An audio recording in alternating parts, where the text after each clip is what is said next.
You are now listening to a podcast made in collaboration with the Copenhagen College Radio. Hi, and welcome back to another episode of the Social Media and Politics Podcast, bringing you expert insights into how social media is changing the political game. I'm your host, Michael Becerra, political scientist at the University of Copenhagen. Thanks for tuning in, and if you'd like to support the show, you can do that by subscribing on iTunes, giving us a glowing 5-star review while you're there, or otherwise tell a friend. Drop us a mention on Twitter. You can find us there at SMNP Podcast, or swing by our Facebook page, facebook.com/Social Media and Politics Podcast. In this week's episode, we're going to be talking about world leaders on Instagram. Now, Instagram's popularity just continues to rise. It currently has about 400 million daily active users. And I just read last week that Instagram reported its Live Stories feature, which is a copy from Snapchat, is getting 200 million daily interactions. So about half of Instagram's daily users are adopting this story feature or interacting with this story feature. And as Instagram's popularity increases, its appeal for world leaders as a tool for outreach or communication only grows. And before we get into that, I just want to give a heads up for those of you who are following the series about our next couple episodes, which we're going to do not one, but 2 episodes on the upcoming French elections, which the first round is actually taking place as I'm recording. But in all likelihood, it'll go into a runoff that will take place on May 7th. And we're going to look at 2 aspects of that election. One is going to be the ability of big data to predict the election outcome. And we're going to be talking with a professor from the National Conservatory of Arts and Crafts, which does much more than arts and crafts. But there's a sociologist there who has made some interesting predictions that run counter to traditional opinion polls. So we'll see, I guess, tomorrow if he was right or not. But we'll talk about that process and the connection between polling data and big data. The second episode is going to be with the founder of Bakamo Social, which is a social media listening consultancy. So collecting social media data and interpreting that for brands or organizations. And they did a study looking at the flow of news across social media, not just Twitter, but also Facebook and YouTube and some others. And they find some really cool stuff as to who's sharing alternative sites, how dominant is the mainstream media, and we'll untangle that in our next episode, which will be out next week. So you know the drill. Subscribe and you get those when they drop, directly in your feed, not having to wait for iTunes to process them. That is the way to do it. All right. World leaders on Instagram. So there is a large global public relations and communications firm called Burson Marsteller. And since 2012, they've been putting out what's called the Twiplomacy studies. And originally focusing on Twitter, these studies look at how heads of state and governments are using social media. And since 2012, it's branched out into all sorts of platforms. There are now Twiplomacy studies on Facebook, YouTube, but also Vine, Periscope, LinkedIn. So definitely worth checking out. I can highly recommend them. If you go to twiplomacy.org and then hit studies, you can go and download them and also download some data sets that they're based on. And we'll put a link to that in the show notes. So I'm looking at the one, World Leaders on Instagram 2017, which was released on April 12th, 2017. So fresh off the press. And the study looks at 325 Instagram accounts from governments and heads of state around the world. And really cool. It looks at who has the most followers, who gets the most interactions, and also a number of really interesting vignettes. Very highly visual, which obviously fits the medium, but a lot of illustrative examples of the different ways that world leaders are using Instagram. So my guest today is Matthijs Lufkens, who is the founder and head author of the Twiplomacy studies. He is currently the managing director of digital practice for Europe, Middle East, and Africa at Burson Marsteller. And previously, Matthijs was head of digital media at the World Economic Forum. You can follow him on Twitter at Lufkens, Lufkens, and follow the latest Twiplomacy studies on their Twitter handle at Twiplomacy. Matthijs joins us via Skype from Geneva. Matthijs, thanks so much for taking the time out, and welcome to the Social Media and Politics Podcast. Thanks for having me. So before we launch directly into the World Leaders on Instagram study, let's talk a little bit about the Twiplomacy project more broadly. What are you and your colleagues at Burson Marsteller trying to accomplish with these studies? Well, the Twiplomacy study is now in its 5th year, and what we're looking at is how governments, heads of state, heads of government, and foreign ministers are using digital tools and digital platforms I would say, we really want to learn from leaders. How do they use these tools? What can we learn from them? What can executives learn from them? So it's really kind of a learning tool, I would say. And on twiplomacy.com, you can find studies on how world leaders are using Facebook, Instagram, YouTube, even Periscope, Vine, and Google+. But as the name implies, Twiplomacy originally started with a study about Twitter. So can you tell our listeners a little bit about why you started the series with Twitter specifically? Yeah, so basically we started 5 years ago in 2012. I had just joined Burson Marsteller, coming from the World Economic Forum, who organizes the annual meeting in Davos. And I'd seen how, the participants were using mainly Twitter to interact with each other and to comment on what was being discussed. So I realized there were quite a few world leaders also using Twitter. So I suggested to my colleagues we should actually do a study on this. And it has, kind of snowballed into this massive study where we are looking at all the different platforms now. Twitter at the time was also very easy to access and to gather the data. And that was, one of the key advantages compared to Facebook or Instagram. Right. And speaking of accessibility, one of the hottest platforms right now is Instagram. It's growing up to about 600 million users. And you've recently done the second study on world leaders on Instagram, looking at leaders from not just North America and Europe, but really all over. And I just kind of want to ask you about a couple points from that study and kind of see what can this Instagram data actually tell us about global politics. And the first thing you report is the top 10 Instagram accounts of governments and world leaders by followers. So who has the most followers on their accounts? And what we see is that Narendra Modi of India and Donald Trump are the top two, followed by leaders like Pope Francis, Erdogan from Turkey, really big players, Russia, Jordan, Indonesia. And these are some pretty heavy influencers on the global stage. So do you think the number of followers on accounts can tell us anything about their global influence? I think it does, especially if you look at Narendra Modi. He's not only number one on Instagram, he's also number one on Twitter now since Barack Obama has left office in January.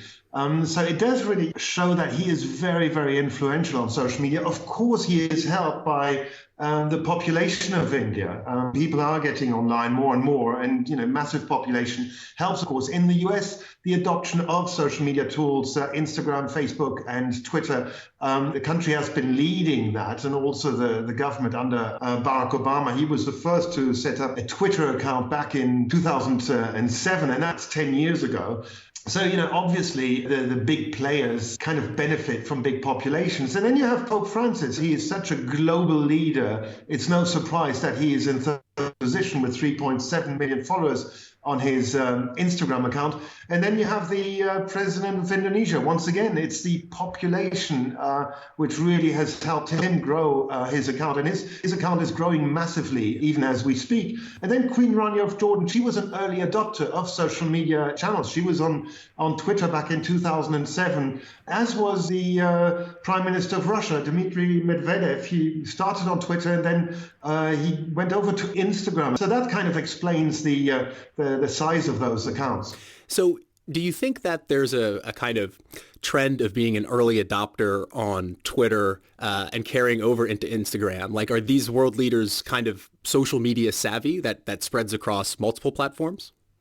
They're definitely more social media savvy, and it's not because they started early on Twitter, but they're kind of early adopters of these different social media platforms. Hence, their large following. So I think they're kind of adventurous, trying out these new tools, and then they'll basically find a way to use it. I mean, of course, in the case of Donald Trump, the Instagram account was very much an electoral account for the election, to win the election during the election campaign. So that has really helped him make an impact.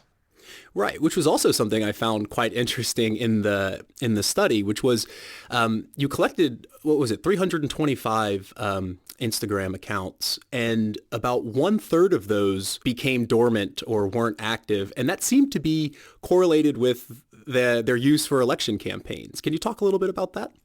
But it's sad to see that, some politicians, they discover social media channels during election campaigns, set up a Twitter account, a Facebook page, an Instagram account, but once elected, these accounts go dormant. And that's a bit sad to see that so many accounts go, fall by the wayside. On the other hand, some of them or most of them don't have an official photographer.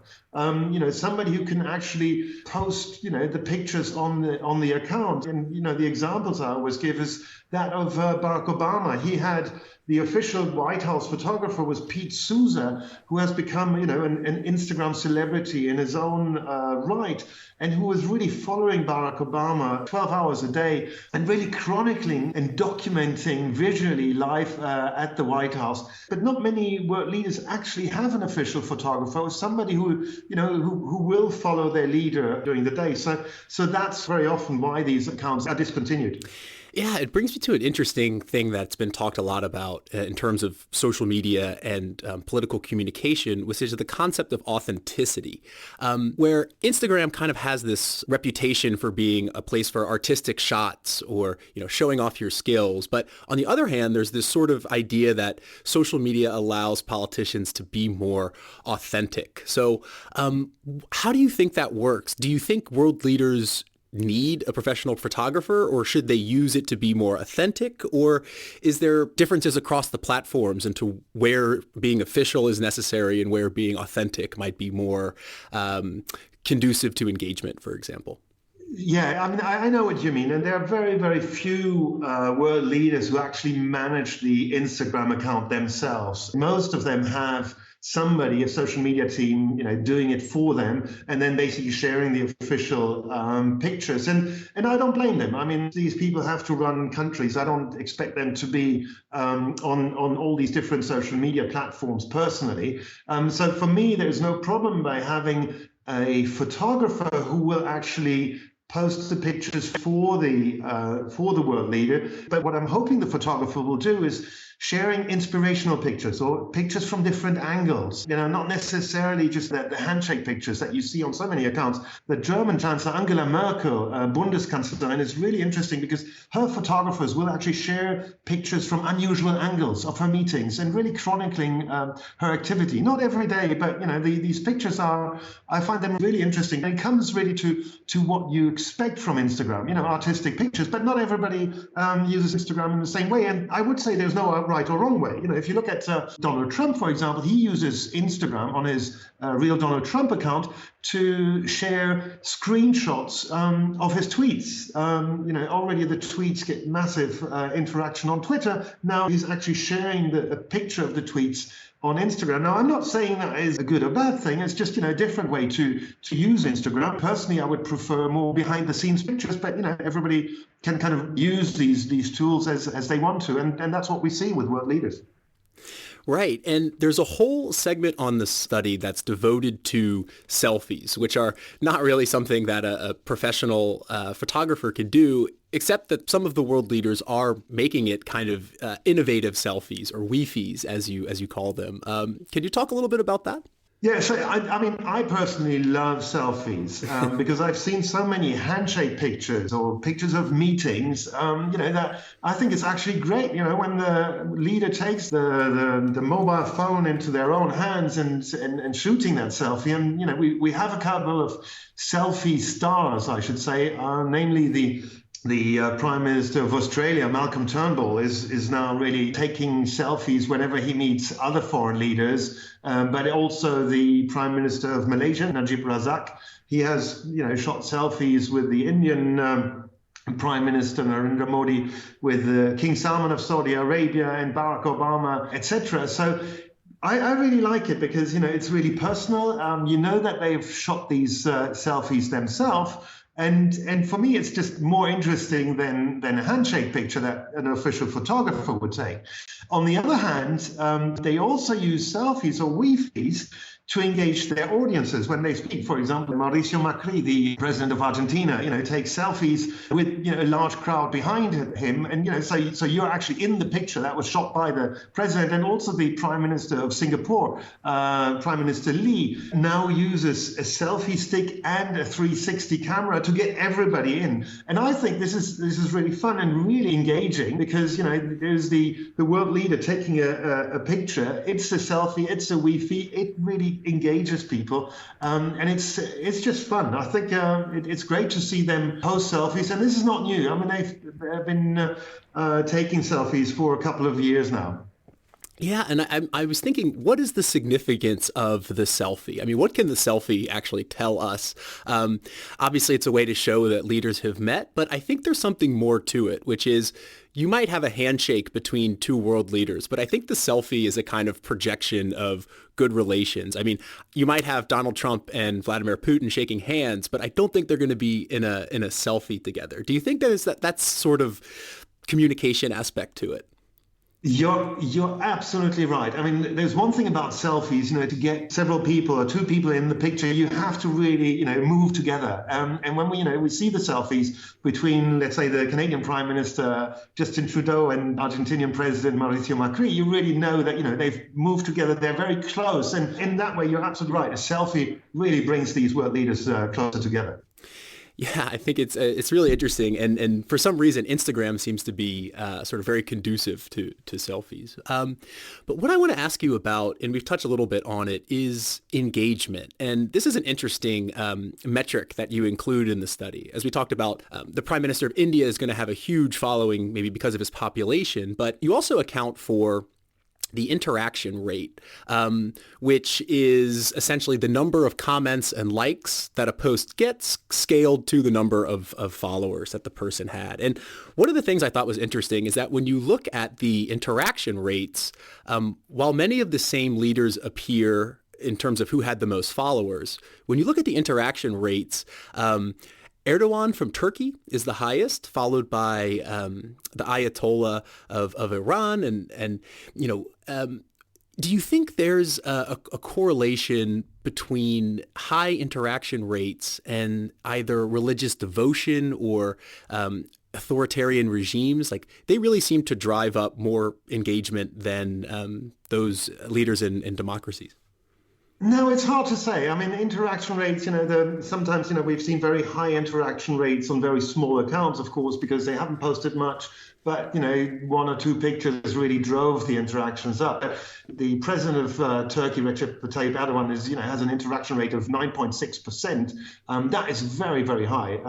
And then followed by the Iranian leader. I wouldn't read anything into it in terms of, is it religious devotion or that drives up the interaction. And I think it's a combination of inspirational posts and user engagements that really drives up those numbers. Because what's interesting, if you look at some of the top accounts, Donald Trump has an interaction rate of 3.3%, and the Indian Prime Minister is doing better with 5%. And it's not necessarily driven by the number of followers. It's just another measure of ranking these accounts, because of course you can measure the number of followers, you can measure the number of total interactions or interactions per post. It's the interaction rate is quite interesting because it's an aggregate of several factors. So, but I wouldn't read anything into it. Why particularly, the Turkish president is topping that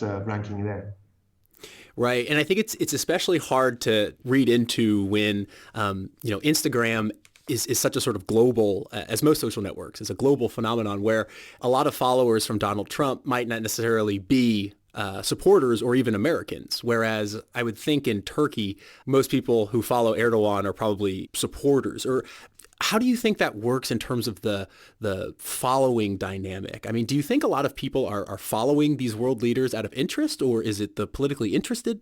I do think, if you follow Donald Trump or if you follow the Turkish president, you're probably a supporter, or, you're inspired by what they post. To give you an example, the transition from the Barack Obama administration to the Trump administration. Barack Obama had started the White House Instagram account and had, by the end of January, 3.5 million followers. All the posts were archived on the Obama White House account, and a new account for the White House was set up and given to the Trump administration, and all the followers were copied over.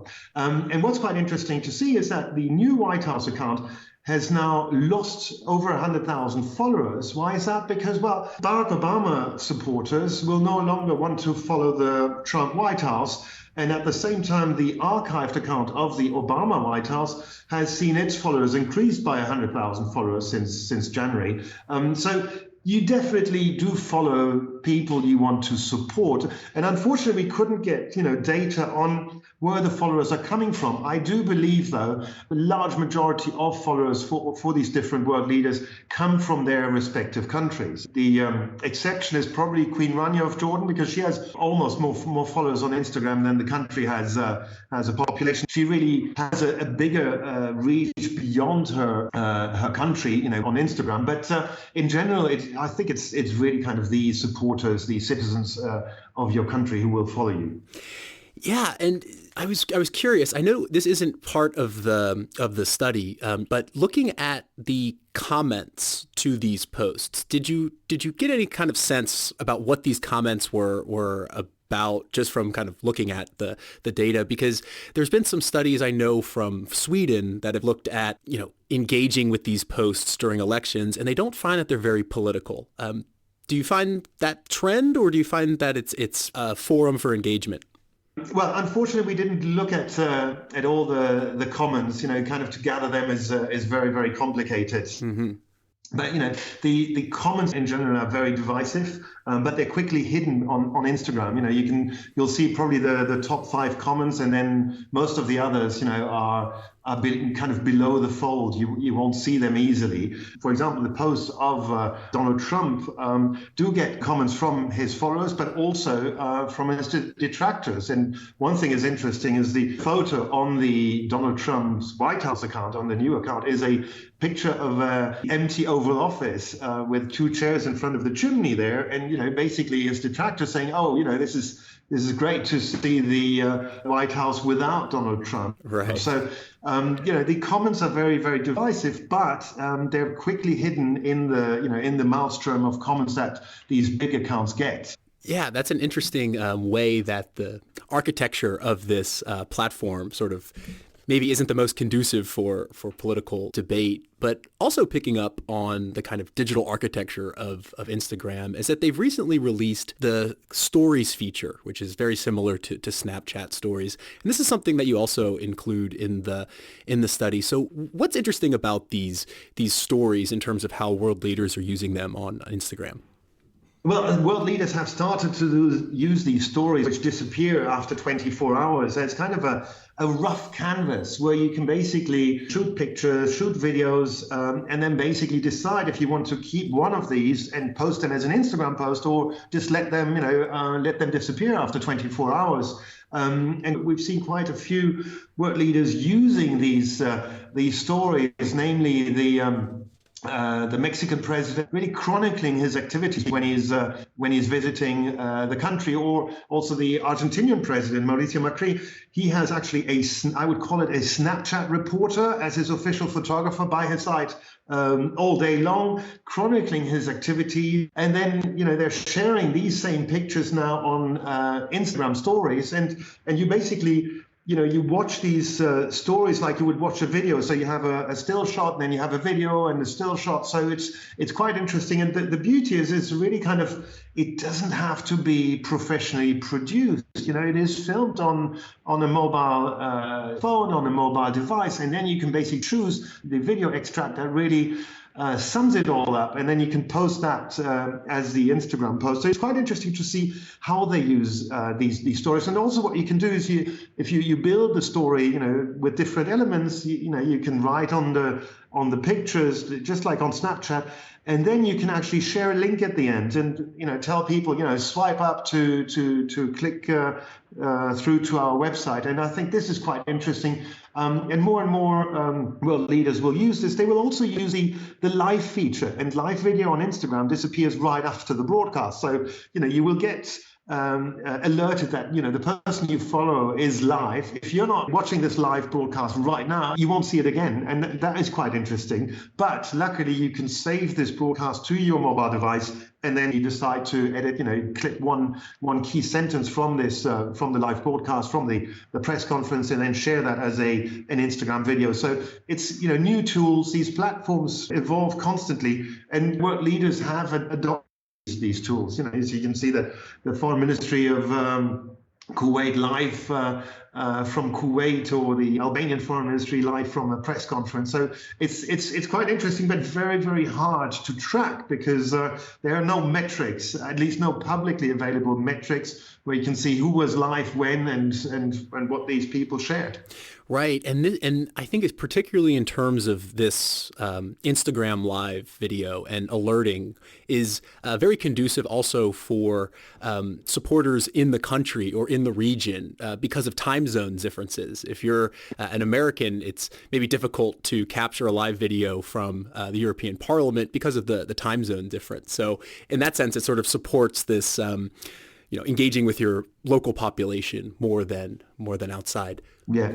I mean, the key thing when you go live on social media platforms, I always advise my clients to announce the live beforehand, because, you really want to tell people, we're live, we're conducting a live Q&A now, kind of a Facebook Live if you want, answering questions. Those are the broadcasts which are probably more interesting than, parliamentary debates or press conferences, especially if you can't ask a question, during this live broadcast. So I think this is really what the video tool is all about. The live video is really the engagement, and I wish more world leaders would sit down saying, look, I have half an hour, send me your questions, and answering them, right on the platform, be it now on Instagram or on Facebook or on Twitter. All these video tools, these live video tools now allow world leaders to do this, and that would kind of go beyond the traditional press conference. You'd actually talk to your followers, to your supporters, to your friends, to your detractors, and answer questions.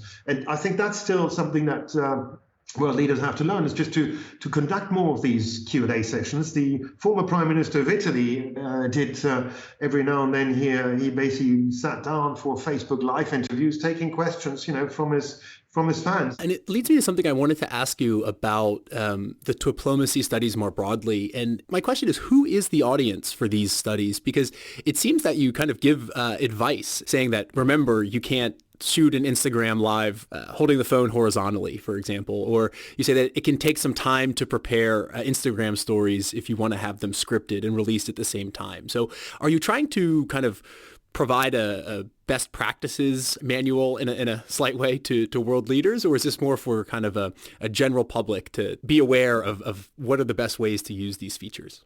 Yeah, we're definitely, giving some advice on, how to use these tools, but not only for world leaders or governments or international organizations, but just in general for, how to manage these tools, even if you're executives. This is definitely something we do.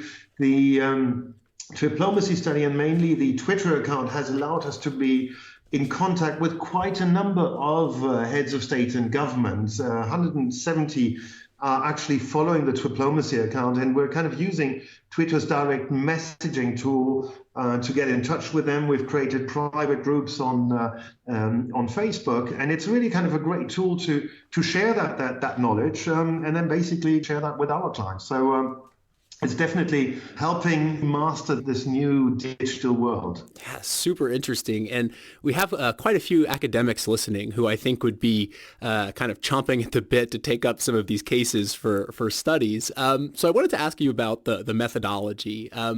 You say in the report that you use a tool called CrowdTangle to collect this data. Can you talk a little bit about that? So, we've different tools. We have our own tools which we use for Twitter and YouTube. CrowdTangle is a great tool to analyze Facebook, Instagram, and Twitter And you can go deep into the historic data of Facebook posts, of Instagram posts. You can really go back, 2 years, 3 years, 5 years into the historical data. And that's actually a tool which is owned by Facebook. And I can only highly recommend this to anyone who wants to delve deep into that, those big data files. This tool is very, very powerful, especially also for Facebook posts, because you can get, the reactions, how you can react to posts with emojis. Either you like it, you love it, you're sad, you're angry. So all that, it tells us a lot about, how people interact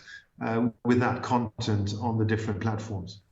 So my last question for you has to do with the kind of larger set of diplomacy studies, which is, this has been a study on Instagram. You've done a study on a lot of other platforms and over time periods as well. So what are your kind of thoughts? Do you find commonalities across these different platforms, or are different platforms being used for different purposes? I think, most governments are on the three main social media platforms, and that is Twitter, Facebook, and Instagram. Quite a few are also on YouTube, I have to say, and then also on Google Plus, although that integration has ceased now. But what is interesting to see is that most governments, or 9 out of 10 UN governments, have a Twitter account. Slightly more than governments have Facebook pages. But what's interesting, on Facebook they have twice the number of followers compared to the Twitter account. But Twitter is really great as a broadcasting tool. You can have short kind of headline style tweets, and with a link, and people want to read more can click on the link to read more or watch a video. Facebook is more kind of a community tool rather than a broadcasting tool. And then you have Instagram, and Instagram is really kind of coming up, but more as a visual tool, kind of with inspiring photos. As the saying goes, a picture says more than 1,000 words, and that is true if you can pack it into that photo. Of course, if you then just post, pictures of meetings, they're not the most engaging photos. Other governments are using infographics, sharing infographics on Instagram to explain complicated decisions, or which is another very visual way to reach out to new audiences. But each platform has its specificity and also its audience, and it's kind of normal now for governments to adopt all three. Of course, that comes at a cost. While they're not free, these tools, you have to staff them. Somebody has to run them, and because world leaders themselves won't have much time to post on Instagram and Facebook and on Twitter. Yeah, and I think it's fascinating and very interesting that you're kind of documenting these as they go. And best of luck in the future. And thanks so much for taking the time out and sharing your insights with us. Well, thank you very much for having me. I've just been speaking with Matthias Lufkens, founder and head author of the Diplomacy Studies and managing director of digital practice for EMEA countries at Burson Marsteller.